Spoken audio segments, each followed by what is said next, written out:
whether it's the games you played this year, maybe now looking at them this last league, what has made them so good at defending that painted area?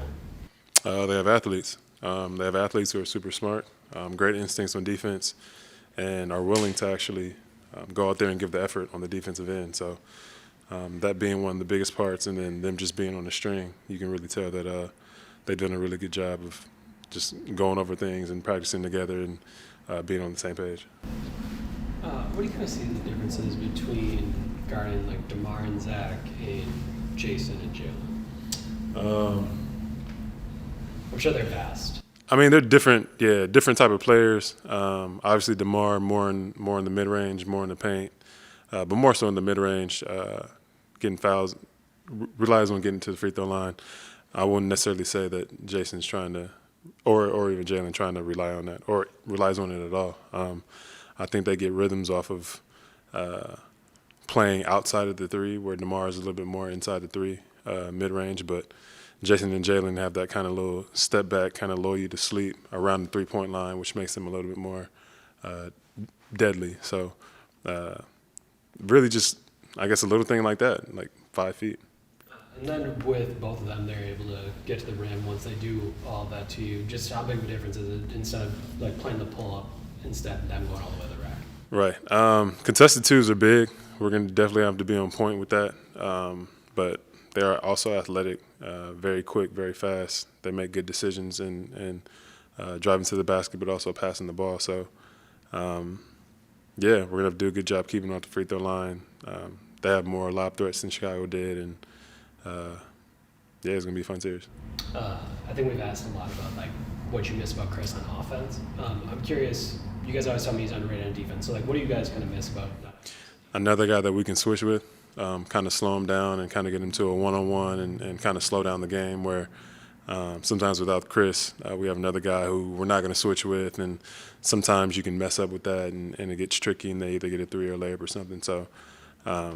I think with Chris out there, we kind of have a little bit more leeway in terms of if we want to switch or not switch. Where did you feel Brooks' impact in that first round series the most? Everywhere. I think us trying to funnel DeMar into the paint, Brooke was always there.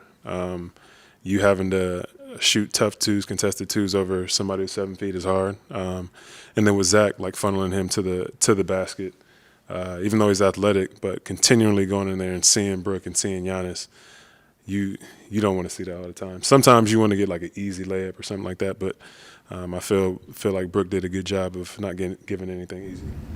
Chris goes down, and it can be easy for other teams, whatever, y'all get down on yourself or whatever, and y'all ready to rally and right off a couple wins in a row. Just kind of what did that say about it? Why do you think this team has been so good about that? I think we've been through it before. I know I've been down some this season. Giannis, Chris, Brooke, Grayson. So I just feel like when the opportunity arises for somebody else to kind of show what they can do, we try to take advantage of it. So very versatile players and people that kind of want to show off what they got. Because of that, like, do y'all have to have a meeting or somebody stand up and do it, or at this point? It just happens. I think it just happens organically. You kind of think to yourself, like, I got to do more, I got to carry a little bit more of the load, but we also know that we're a team and you can't do it all by yourself. They got home court advantage, Chris is out.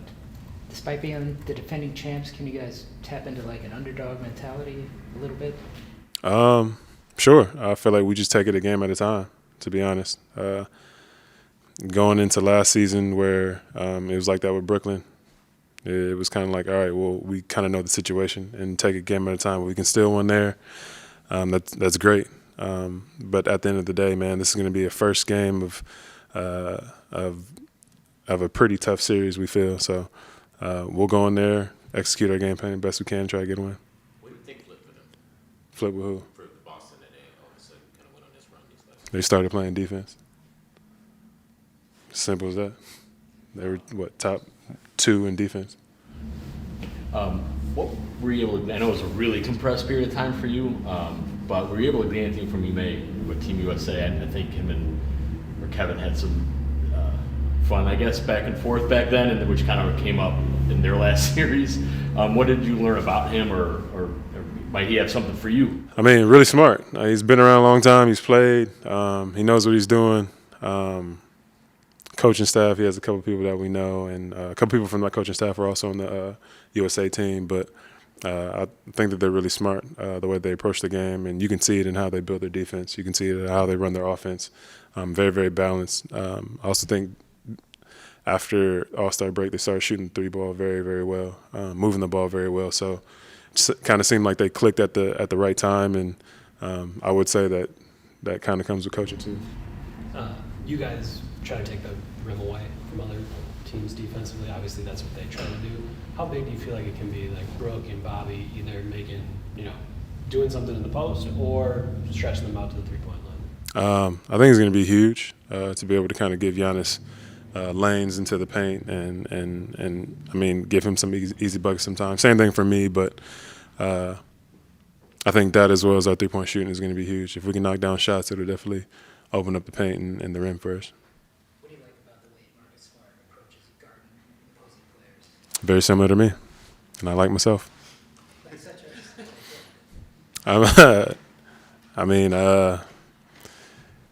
He's hard-nosed. He doesn't back down from anybody. He wants the challenge. He accepts it. I know you've had a lot on your mind lately, so maybe you haven't seen that giant mural that went up. Have you heard about this giant mural of Giannis that went up on Wisconsin Avenue, 55 feet tall? As a team, like to sort of see your team represented in something so big and so massive, do you have any thoughts on that, any reaction? I mean, just you telling me now, it sounds legendary. It sounds like something that should be up there for a very long time. That's cool. I mean, just to be able to represent the city, throw everything on his shoulders and everything that he's given and everything that he's done here, seems about right. And the timing of it? Seems pretty good. I mean, considering you guys are in the playoffs.